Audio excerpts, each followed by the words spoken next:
Please get ready for a dictation of transcription number 98 from Sir Kailash Chandra magazine. 5 seconds. Start.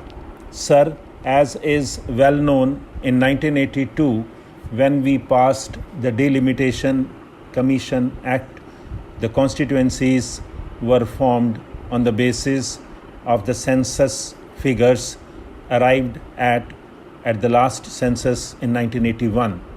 The census authorities at this time worked in a manner which was slightly different from the way in which the work was carried out in 1971.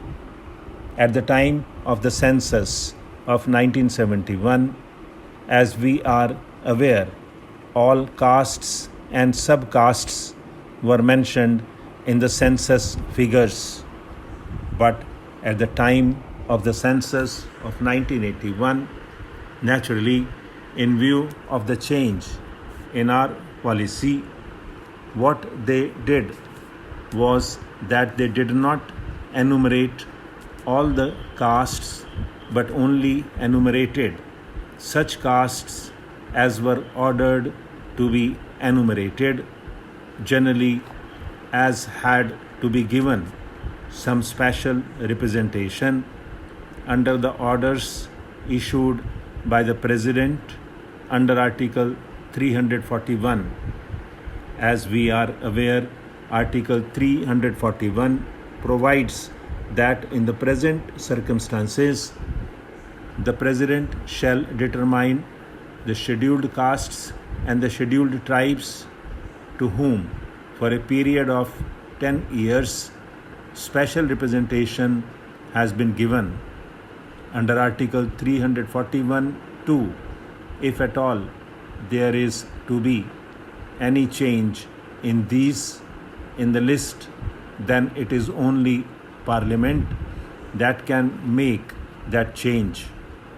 At the present moment, the position is that at the time of the census of 1981, there was an order giving the lists of the scheduled castes and the scheduled tribes for whom special representation was to be given. Therefore, at the time of the census of 1981, they tried to collect information only about those cases which were mentioned in that order for the purpose that they may be given the special representation on that basis. But it appears at the present moment, at the time of the actual taking of the census information, certain people mentioned their castes a little incorrectly. For instance, if a person belonged to some subcastes at the time of mentioning it to the enumerator, he gave it as Harijan. Now, Harijan is neither a caste nor is it recognized.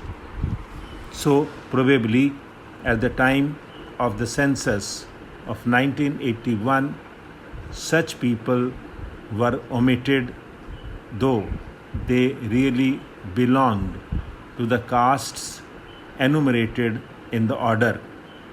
Similarly, there were certain synonyms of castes, and in that case also people of the same caste for whom the protection was intended on account of their giving the wrong description to the enumerator in respect of the name to which they did not exactly belong, they were also excluded.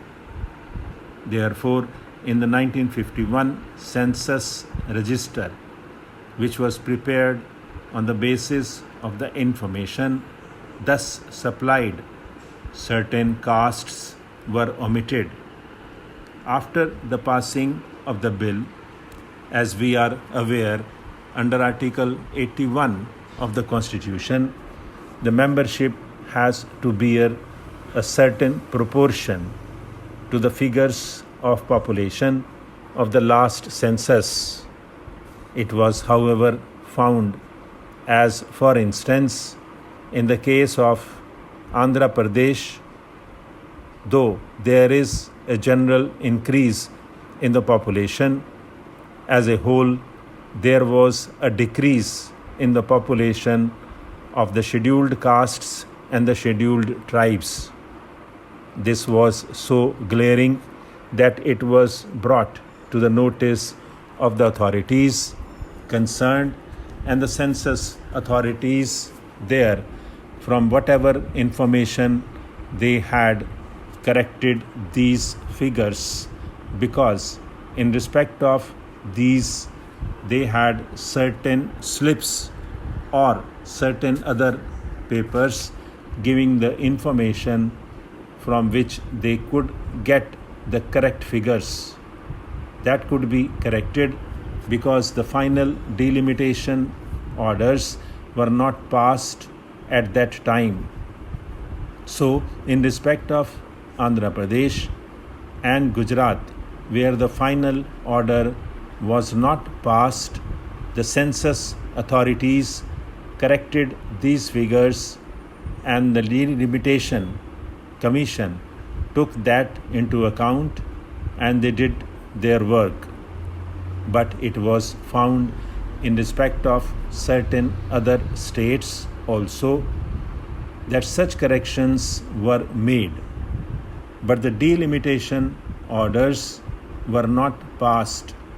Therefore, we first intended to bring forward or introduce a bill in the Lok Sabha only in respect of those states where the delimitation commission had not passed its final orders, with the provision that if the census authorities were to make a change in respect of the figures of population of the scheduled castes and scheduled tribes, then they could, in their final orders, take these figures into consideration and delimit the constituencies on that basis.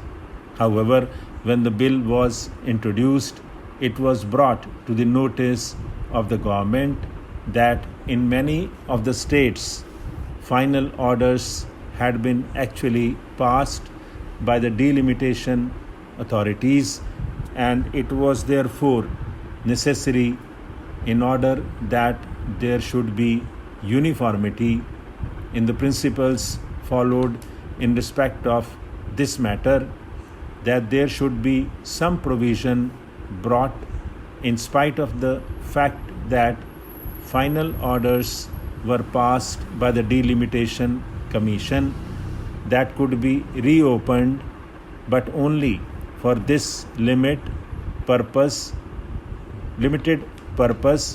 wherever the census authorities had to correct these figures and place it on a proper basis.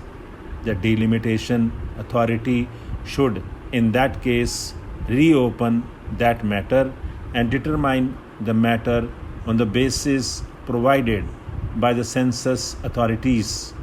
Therefore, the scope of the bill to that extent was widened. The bill which is now before the House is in this form.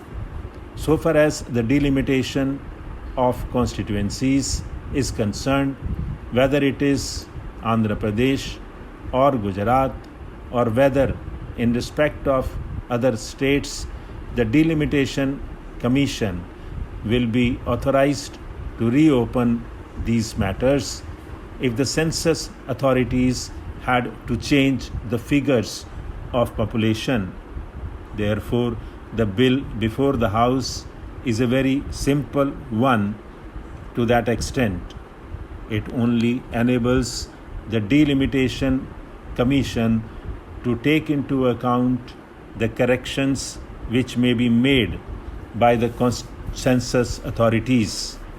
It is primarily the census authorities who are to do it now. Stop.